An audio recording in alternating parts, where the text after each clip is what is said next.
Hello everybody, I hope all of you are doing good. I am Deepika from Learnohub, एक ऐसा free learning platform जहां पर आप पढ़ सकते हैं physics, chemistry, maths, biology and SST absolutely for free only at learnohub.com।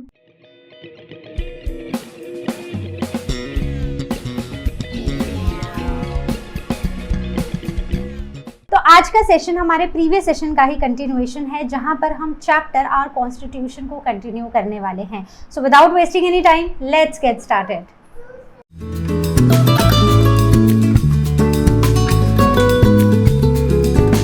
Now the question comes, why do we need a constitution? हमें constitution की जरूरत क्या है?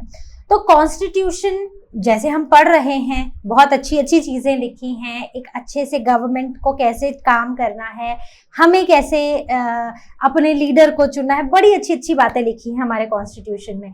तो अब पॉइंट बाय पॉइंट समझते हैं कि कॉन्स्टिट्यूशन की जरूरत क्या है, क्योंकि आपको पता है कॉन्स्टिट्यूशन बहुत इंपॉर्टेंट है, राइट? लेकिन जब एग्जाम में आएगा तो पॉइंट्स क्या लिखोगे वो अब आपको पता चलेगा।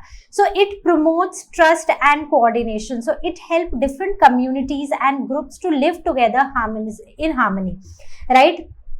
तो जैसे एक स्कूल का एग्जाम्पल ले लेते हैं, तो स्कूल्स में कुछ set of rules and regulations होते हैं जो डिसिप्लिन के लिए और स्कूल का लॉ एंड ऑर्डर बनाए रखने के लिए बनाए जाते हैं। तो जैसे स्कूल में डिसिप्लिन बनाए रखना इंपॉर्टेंट है, वैसे ही एक कंट्री में कॉन्स्टिट्यूशन का होना इंपॉर्टेंट है, क्योंकि कॉन्स्टिट्यूशन ही किसी भी कंट्री के में डिसिप्लिन बनाए रखता है और एक लॉ एंड ऑर्डर बनाए रखता है। तो मान लो एक ऐसा स्कूल है जहां पर कोई रूल्स नहीं है, कुछ नहीं है, हर बच्चा अपनी मर्जी से आ रहा है, कोई कुछ भी पहन के आ जा रहा है, कोई 9 बजे आ रहा है स्कूल, कोई 12 बजे आ रहा है, कोई पढ़ रहा है, कोई एग्जाम में अपेयर हो रहा है, कोई नहीं हो रहा है। तो देखो कितना क्योस हो जाएगा, राइट?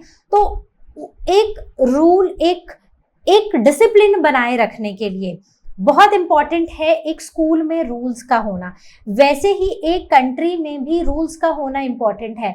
अगर कोई रूल्स नहीं है, कोई उनको मतलब उनको अच्छे से फॉलो नहीं किया जा रहा है, तो एक देश में जो लीडर हैं वो अपनी मनमानी करेंगे, ठीक है? वो बोलेगा कि मेरा तो ये मैं तो ऐसे ही करूंगा, मेरे तो यही लोग फेवरेट है, मैं सब कुछ इन्हीं लोगों को दूंगा और बाकी तुम सब जाओ, राइट? तो इस तरह इक्वालिटी नहीं हुई, सब लोगों के साथ जस्टिस नहीं हुआ। तो ये ट्रस्ट और कोऑर्डिनेशन बनाए रखने के लिए और इसको प्रमोट करने के लिए, ताकि लोग एक दूसरे पर विश्वास भी करें और एक दूसरे के साथ मिलकर प्यार से रहें। जैसे थोड़ी देर पहले ही मैंने बोला था ना कि हमारा देश एक ऐसा देश है ना जहां पर हिंदू, मुस्लिम, सिख, ईसाई, जैन, हर और भी बहुत सारे रिलीजन्स के लोग रहते हैं। और सबसे अच्छी बात क्या है कि हम एक दूसरे के त्योहार भी बड़ी खुशी से मनाते हैं, हम एक दूसरे के साथ बहुत अच्छे से रहते हैं, राइट? तो इसी प्यार को इस ट्रस्ट को और प्यार को, एक दूसरे से कोऑर्डिनेशन को बनाए रखना ही कॉन्स्टिट्यूशन का सबसे पहली जरूरत है। दूसरा है, it defines government structure, so it specifies the composition, powers and functions of the government. तो गवर्नमेंट कैसी होगी, उसकी क्या पावर्स होंगी और गवर्नमेंट काम कैसे करेगी, ये सब भी हमें कौन बताएगा? कॉन्स्टिट्यूशन में। इन सब के लिए भी हमें किसकी जरूरत है? कॉन्स्टिट्यूशन की जरूरत है। तो ऐसा तो नहीं है कि अगर हम स्कूल का एग्जाम्पल लें तो सारे रूल्स, सारे रेगुलेशन सिर्फ बच्चों के लिए बन रहे हैं। तो वो लोग जो स्कूल को चला रहे हैं उनके लिए भी कुछ सेट ऑफ रूल्स हैं। तो अगर हम प्रिंसिपल और टीचर्स की बात करें, उनके लिए भी कुछ सेट ऑफ रूल्स हैं कि ऐसे टीचर्स होंगे, ऐसी उनकी पावर्स होंगी और ये उनके काम होंगे, ताकि स्कूल के हर एक पार्ट जो है वो प्रॉपरली फंक्शन करे। वैसे ही कॉन्स्टिट्यूशन में भी गवर्नमेंट की पावर्स और उनकी ड्यूटीज को स्पेसिफाई करना इंपॉर्टेंट है। मतलब गवर्नमेंट के लिए भी वो इंपॉर्टेंट है जो हमारे कॉन्स्टिट्यूशन में बहुत क्लियरली गवर्नमेंट की ड्यूटीज, उनकी पावर्स, उनके फंक्शंस क्लियरली डिफाइन किए गए हैं। Then coming on to the limit government powers.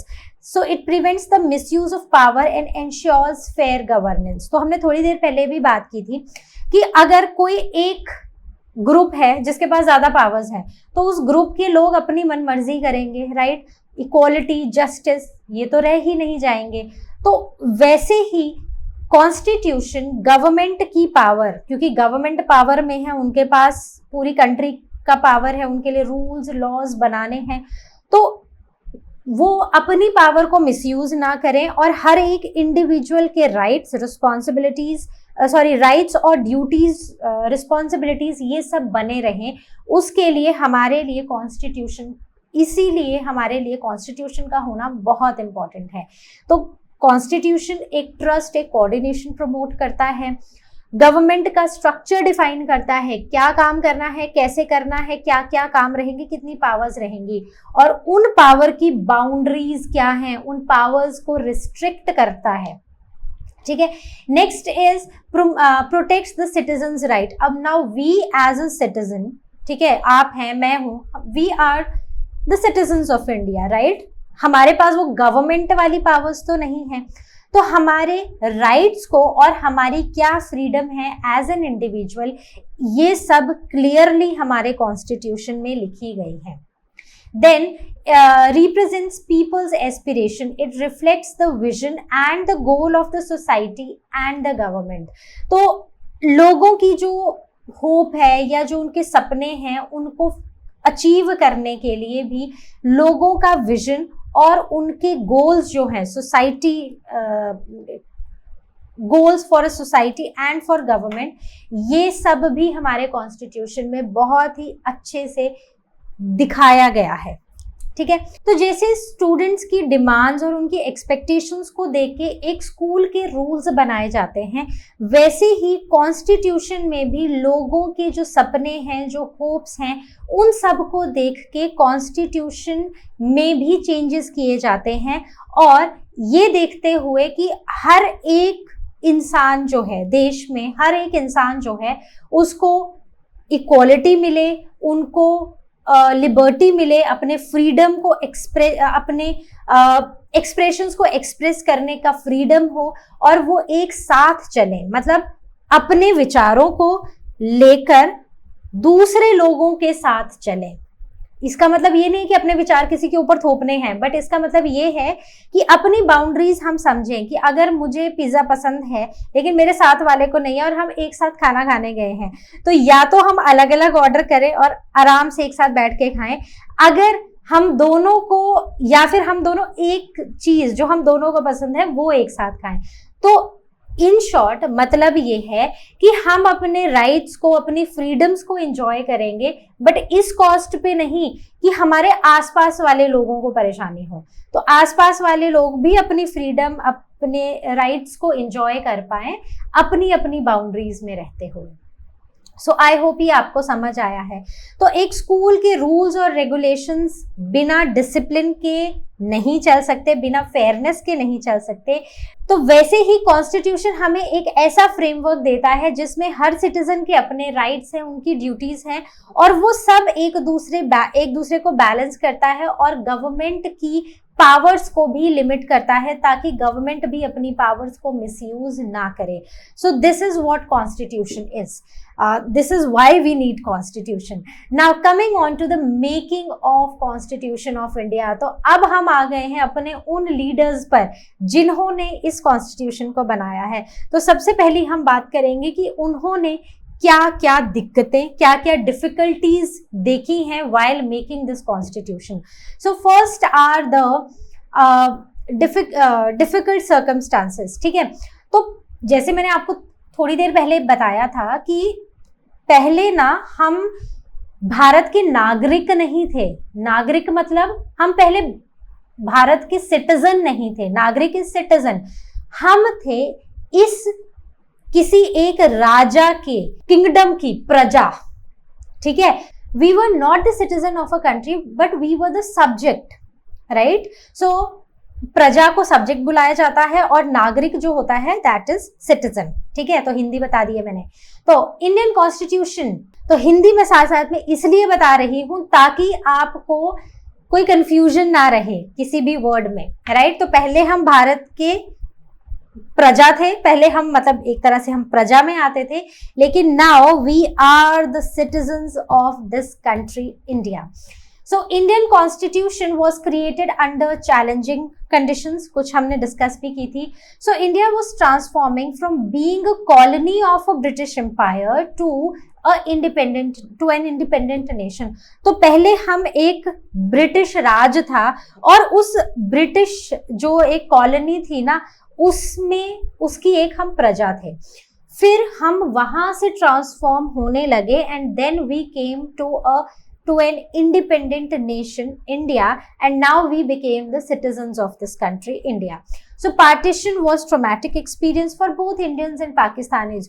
तो हमारा देश आपको पता है ना कि India and Pakistan we were together, but यहाँ पर 1947 में आके we had to break into 2 pieces, right. तो इंडिया और पाकिस्तान बना, जो सिर्फ इंडियंस के लिए ही नहीं बट पाकिस्तानीज के लिए भी, हम दोनों ही देशों के लोगों के लिए ये एक बहुत ही बड़ा ट्रॉमेटिक एक्सपीरियंस रहा है. तो जैसे स्कूल के स्टूडेंट्स होते हैं ना, तो पहले वो स्कूल के स्टूडेंट्स बिना क्वेश्चन किए जो भी स्कूल के रूल्स हैं उनको फॉलो करते हैं, राइट. अब मान लो आपको स्टूडेंट काउंसिल का हिस्सा बना दिया जाए, जो अब रूल्स या फिर लॉज बनाते हैं, तो वैसा ही पहले था. पहले क्या था कि हम ब्रिटिशर्स के अंडर थे, तो ब्रिटिशर्स जो रूल्स बनाते थे बिना सवाल पूछे हम उनको फॉलो करते थे.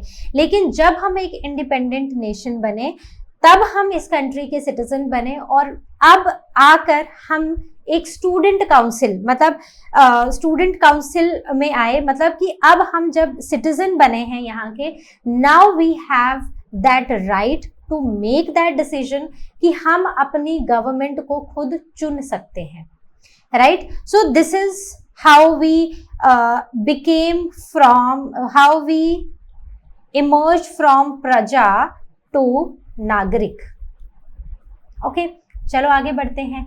Now the Britishers left to the princely state to decide whether they wanted to merge with India, merge with Pakistan और रिमेन इंडिपेंडेंट. तो जब ब्रिटिशर्स हमारे देश को छोड़ रहे थे, तो उस टाइम ना उन्होंने, बहुत सारी ऐसी स्टेट थी जहां पर अभी भी राजा का राज था, तो उन्होंने उस राजा पर छोड़ दिया कि क्या वो इंडिया का हिस्सा बनना चाहेंगे या वो पाकिस्तान का हिस्सा बनना चाहेंगे या फिर वो एक इंडिपेंडेंट नेशन की तरह ही रहना चाहेंगे. सो this was done by the Britishers again. Now this created uncertainty and complexities for leaders drafting the constitution. अब ये सारी जो प्रॉब्लम्स थी ना, इनकी वजह से बहुत सारे कॉम्प्लेक्सिटीज, कैसे रूल्स बनाए, कहीं पर लोग अलग अलग हैं, अलग अलग तरीके से रहते हैं, तो यहाँ से ना वो कॉन्स्टिट्यूशन को बनाने में काफ़ी परेशानी हुई हमारे लीडर्स को. The makers of the constitution had concern about the present situation of India. एक तो प्रेजेंट है जहाँ पर हम अलग हो रहे हैं, जहाँ पर कुछ इंडिया का पार्ट रह गया है, कुछ पाकिस्तान का पार्ट बन गया है, कुछ इंडिपेंडेंट स्टेट्स रह गई हैं. सो प्रेजेंट को ध्यान में रखते हुए और फ्यूचर, हमारी कंट्री का फ्यूचर बहुत इंपॉर्टेंट था कि कैसे हम वो कॉन्स्टिट्यूशन बनाए जहां पर हम प्रेजेंट में भी जस्टिस कर पाए जनता के साथ और फ्यूचर को भी सुधार पाए अपनी कंट्री के. So this was the major challenge in front of our leaders at that time. So coming on to the path of the constitution. तो जब हमारा कॉन्स्टिट्यूशन बना था तो it was drafted by the constituent assembly.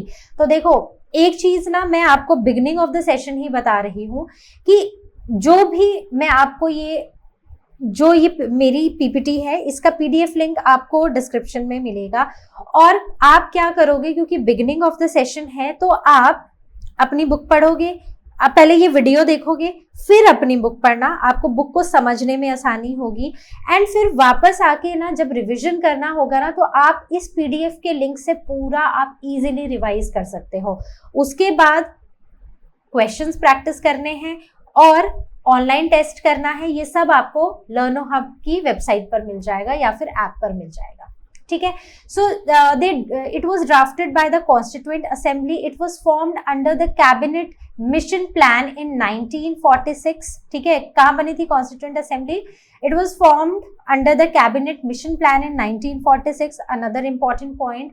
So the members were indirectly elected. इसमें कोई direct elections नहीं हुए थे members के लिए, but indirectly elect हुए थे where the provincial legislature assemblies of undivided India.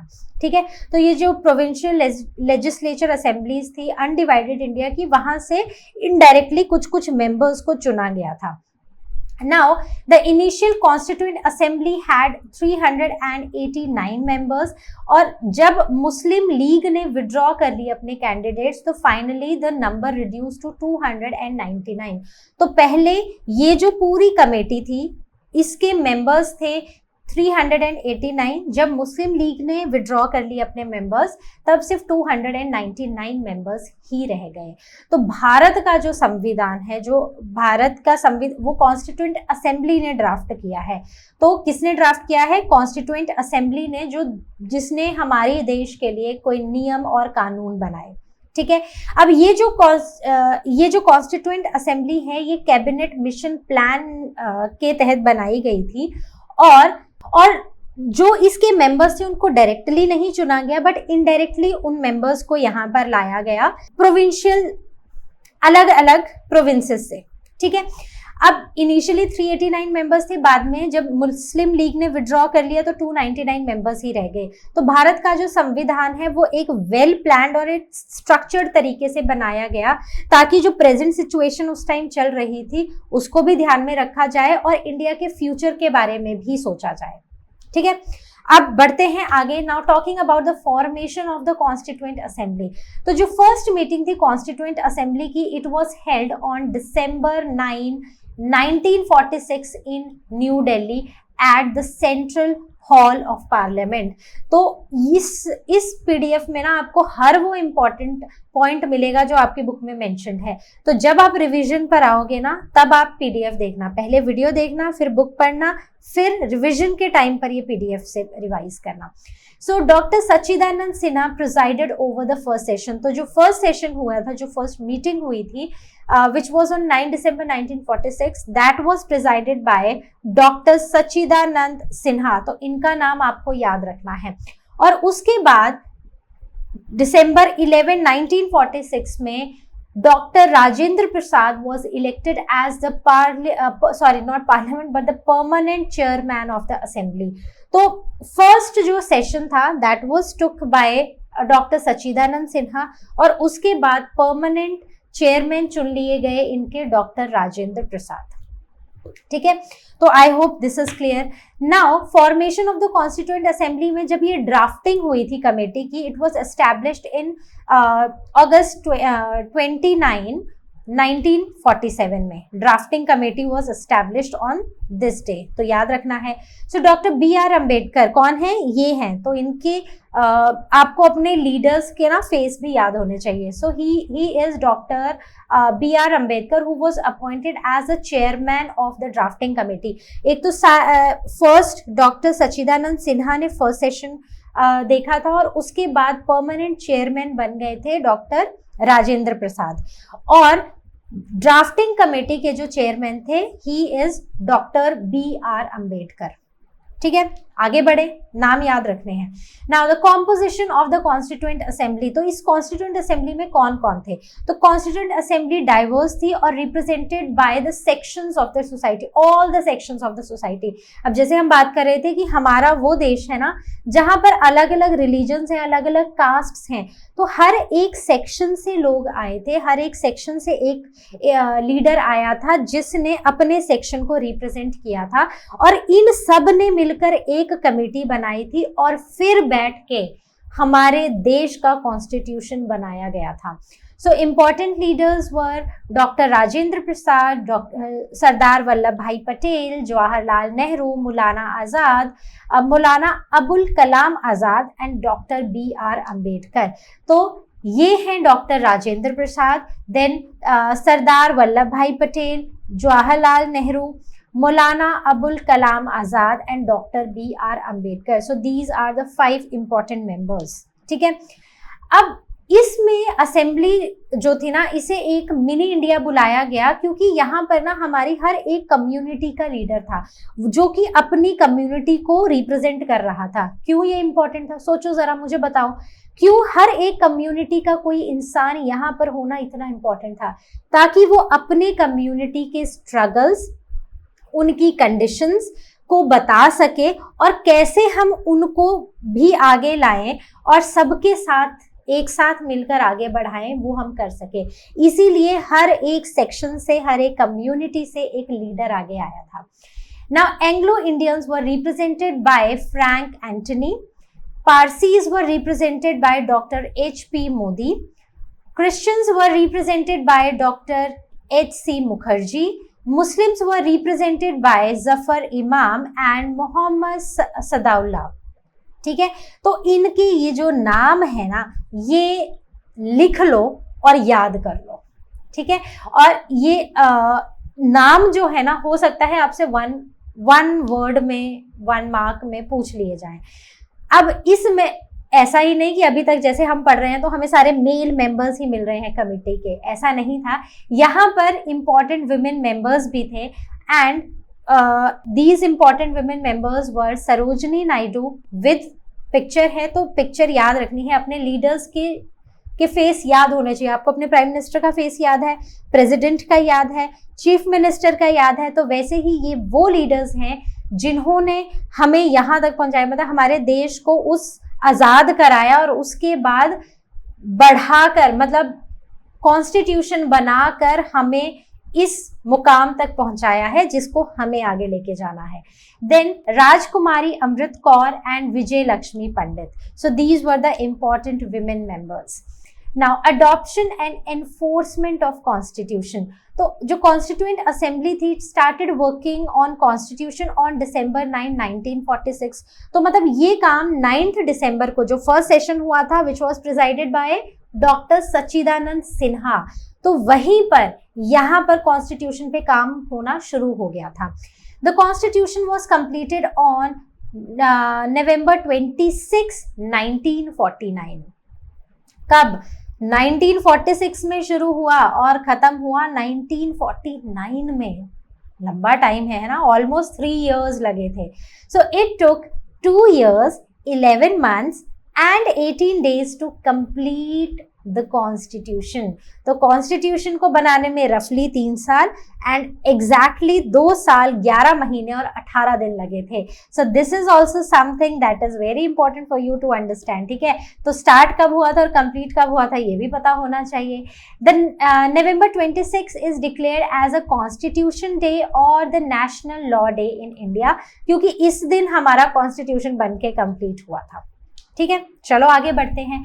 Now constitution was not adopted on November 26, 1949, जिस दिन वो कंप्लीट हुआ था उस दिन नहीं था, but it was enforced in the coming year, that is in 1950 on 26th January, जिसे आज हम रिपब्लिक डे के जैसे सेलिब्रेट करते हैं। अब मुझे बताओ ऐसा क्यों? क्या आपने 26 जनवरी, अभी जब से हमने चैप्टर पढ़ना शुरू किया है, क्या आपने 26 जनवरी पहले भी सुना? Not as a republic day, हमने डिस्कस किया है republic day, not as a republic day, but किसी और चीज में। पूर्ण स्वराज याद है, हमने डिस्कस किया है कि महात्मा गांधी जी ने बोला कि अब तो हम आजाद होके रहेंगे, पूर्ण स्वराज, कंप्लीट इंडिपेंडेंस, राइट। तो क्योंकि दैट को सबसे पहले ये मुद्दा उठाया गया कि हमें चाहिए कंप्लीट इंडिपेंडेंस, जिसके लिए हमने ब्रिटिशर से लड़ाई की और हमारी इच्छा क्या थी कि हमें ब्रिटिशर से मुक्त होना है और हमें पूर्ण आज़ादी चाहिए। हमें एक ऐसा देश चाहिए जहां पर हमारे रूल्स, हमारे लॉज और हम एक इंडिपेंडेंट कंट्री की तरह काम कर सकें। इसलिए ये दिन हमारे लिए बहुत इंपॉर्टेंट था। इसलिए अगले साल 1950 में जनवरी 26 को आकर हमने अपने कॉन्स्टिट्यूशन को इम्प्लीमेंट किया और आज इस दिन को हम रिपब्लिक डे के नाम से जानते हैं। ठीक है, समझ आ गया कि रिपब्लिक डे क्यों है ये। Now the day 26 January was chosen for the special reason. On December 1929 Lahore Congress session has passed a resolution declaring Purna Swaraj, that is complete independence as its goal. Remember, recall. So 26 January 1930 was observed as the Independence Day। तो हमने बोला था कि हमारा जो independence day है वो होगा 26 जनवरी 1930 को, ठीक है। तो उस दिन का हमारे लिए बहुत महत्व था, इसीलिए हमने अपने कॉन्स्टिट्यूशन को सेम डे पर हमने इम्प्लीमेंट किया। ओके, चलो, to honour the this historical event 26 January was chosen as the republic day, right. तो समझ आ गया। चलो आगे बढ़ते हैं। Now the features of the Indian constitution, जल्दी जल्दी पढ़ेंगे, डिटेल में नहीं जाएंगे इसमें। First is it is the longest written constitution. Second is the federal unitary features. Now what is this federal unitary features? ये फेडरल और यूनिटरी वर्ड का मतलब क्या है? तो हमारे देश में क्या है, एक सेंटर की गवर्नमेंट है, ठीक है, और उसके बाद हमारी कंट्री में बहुत सारी स्टेट्स हैं। तो जो सेंटर की गवर्नमेंट है और फिर स्टेट गवर्नमेंट्स हैं, राइट। तो फेडरल फॉर्म ऑफ गवर्नमेंट वो होता है जहां पर सेंटर अपने रूल्स बनाती है और वो सेंटर लेवल पर फॉलो होते हैं, स्टेट्स अपने रूल्स बनाती है, ठीक है, और सब अपने अपने रूल्स को फॉलो करते हैं। बट इन केस कोई हमारी कंट्री में इमरजेंसी आ जाती है तो उस केस में एक सिंगल गवर्नमेंट का रूल चलेगा and that will be the central government. So federal is central and state government will make their rules and they will implement them, people will follow them. But in case there is an emergency, this unitary is very important, where central government will take the control and will define कि अब इस emergency situation में हमारी country कैसे काम करेगी, ठीक है। Now the fundamental rights and duties इसमें लिखी हैं। Then directive principles of state policy, that is DPSP। अब ये directive principles of state policy ये क्या होता है? तो कुछ ऐसी गाइडलाइंस जो हमारी कंट्री की डेवलपमेंट में हेल्प करती हैं, जैसे कि एजुकेशन में या फिर इकोनॉमिक इक्वालिटी में या फिर हेल्थ के लिए काम करती हैं। So this all comes under the directive principles of state policy. The next one is the parliamentary system of government. तो अब हमें बताइए कि हमारी कंट्री में प्रेसिडेंट हैं, प्राइम मिनिस्टर हैं और फिर बहुत सारे मिनिस्टर्स हैं। तो ये जो पार्लियामेंट्री सिस्टम ऑफ गवर्नमेंट है ये हमें ये बताता है कि प्रेसिडेंट, राष्ट्रपति तो है हमारे पास, लेकिन जो मेन पावर्स हैं, जो मेन शक्ति है हमारी कंट्री में, वो किसके पास है? वो है प्राइम मिनिस्टर के पास और फिर जो उसके अंडर सारे मिनिस्टर्स आते हैं उनके पास, ठीक है। सो this is parliamentary system of government. Next is independent judiciary, मतलब जो हमारा जुडिशियल सिस्टम है जिसमें कौन आता है? Supreme court, high court, lower court.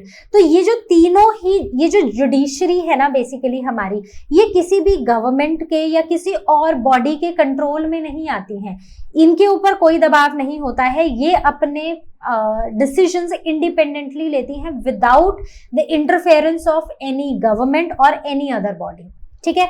उसके बाद आता है सेकुलरिज्म। तो सेकुलरिज्म एक धर्म निरपेक्ष देश, मतलब एक ऐसा देश जिसकी सरकार किसी भी रिलीजन को सपोर्ट नहीं करती है और वो सब रिलीजन को इक्वल ही मानती है। Next is single citizenship. तो जैसे अब हम इस कंट्री में रहते हैं, हमारी कंट्री है इंडिया, तो भारत में ना सिर्फ एक ही सिटीजनशिप चलती है। Now we all are the citizens of India, right? So there is single citizenship. And the last one is the universal adult franchise, जिसका मतलब क्या है कि जब आप 18 साल से ऊपर हो जाओगे, मतलब 18 साल या उससे ऊपर वाले लोगों को ही वोट देने का अधिकार है, तब आप हो जाते हो adult, and then you have a right to vote, to choose the leader of your choice, ठीक है। Now coming on to the leadership, तो यहाँ पर ना हम दो लीडर्स की बात करेंगे। One is doctor Rajendra Prasad और एक डॉक्टर भीमराव अंबेडकर, ठीक है। So doctor Rajendra Prasad served as the president of the constituent assembly, जैसे हमने पढ़ा, who was responsible for framing the Indian constitution.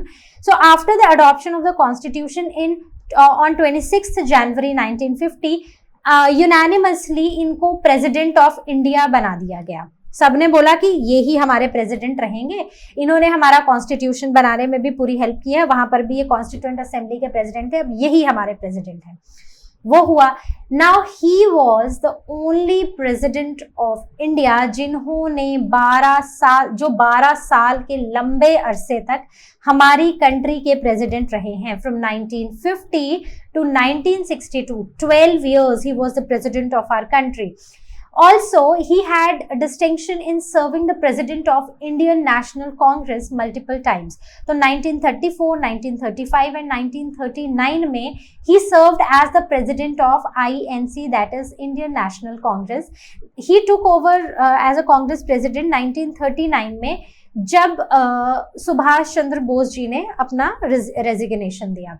So he played crucial role in governance and implementation of the constitution. तो constitution को बनाने में और साथ ही साथ उनको उस कॉन्स्टिट्यूशन को इम्प्लीमेंट करने में भी इन्होंने काफी, देखो रूल्स बन गए, बनाना इजी नहीं है, रूल्स बना दिए, लेकिन उन रूल्स को इम्प्लीमेंट करना और ये इंश्योर करना कि सब उन रूल्स को फॉलो करें, that is a big challenge. वो भी ऐसी कंट्री में जहां पर इतने सारे लोग हैं और अलग अलग तरह के लोग रहते हैं, अलग अलग सेक्शंस हैं सोसाइटी के, अलग अलग रिलीजन्स हैं, कास्ट हैं, सब अलग अलग हैं, वहां पर इसको इम्प्लीमेंट करना भी एक मेजर टास्क रहा है। Now coming on to our next leader, he was Dr. B.R. Ambedkar, Dr. Bhim Rao Ambedkar. He was a chairman of the drafting committee, जैसे हमने पढ़ा, responsible for drafting the constitution.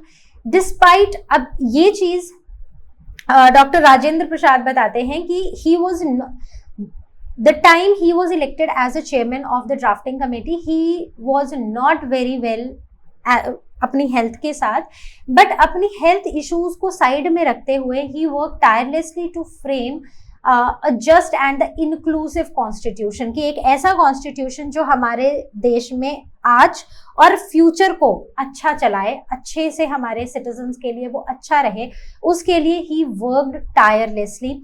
His efforts and dedication was recognized by Dr. Rajendra Prasad, who acknowledged that no one else could have carried out this task with such a zeal. इस zeal के साथ, इस जोश के साथ, इस एक विश्वास के साथ कि हम ये कॉन्स्टिट्यूशन बनाएंगे और लोग उसको फॉलो करेंगे और हमारा देश आगे बढ़ता जाएगा, ये काम कोई नहीं कर सकता था. So his leadership in drafting the constitution helped to secure the fundamental rights, social justice and principles enshrined in it. So he worked tirelessly, he was a strong leader. उनकी ही लीडरशिप में भारत को एक समाज, एक नया राइट्स और social justice, एक ऐसा विजन था उनका कि एक ऐसा देश जहां पर हर व्यक्ति का समान, हर व्यक्ति को सम्मान मिले और उन सबके इक्वल राइट्स हो. So that was the vision of doctor B.R. Ambedkar. So this was all from our today session. Chapter में बहुत कुछ पढ़ना बाकी है, तो इस चैप्टर को हम नेक्स्ट सेशन में कंटिन्यू करेंगे. तब तक आप इतना पढ़िए and we will meet in the next session. Till then you all take care and as you all know, Learnohub मतलब फ्री है पर बेस्ट है.